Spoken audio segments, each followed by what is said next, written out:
د تورو زلفو اوبه په سپین بدن څڅېدې د تورو زلفو اوبه په سپین بدن څڅېدې په شړق باران کې مې جونګړې له دیدن ته راغله خط کې وی چې مازدیګر له به درځم اشنا خط کې وی چې مازدیګر له به درځم اشنا په شکالي باران د لاسه ماسخوتن ته راغله.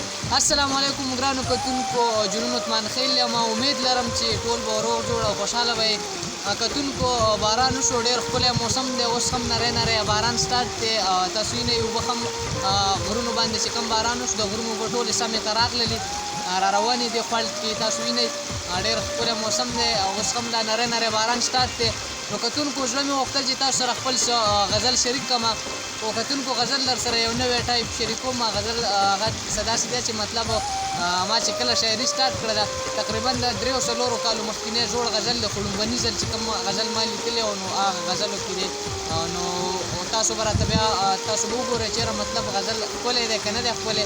هغه در سره شریکوم. څه نوی غونډه کې دی، مطلب ساده کلیوالي رنګ دی پکې، هغه در سره شریکوم. امید لرم چې خوښ به م شي.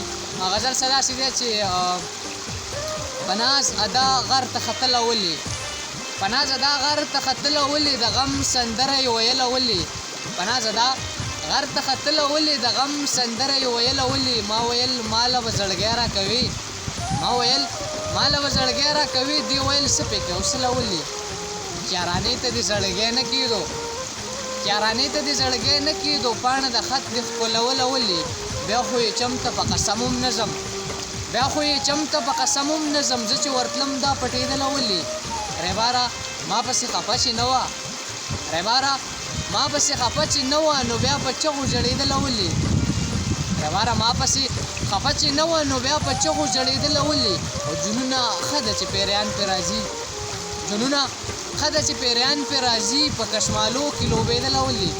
ډېره مننه کوم. امید لرم چې غزل مو خوښ شوی. کتونکو کمنټ کې راته ووایئ چې غزل درته څنګه ولګېدو، ښکلی دی که نه ښکلی نه دی.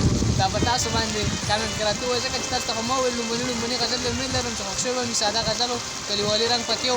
نو ډېره مننه کوم، خوشحاله شئ. مننه.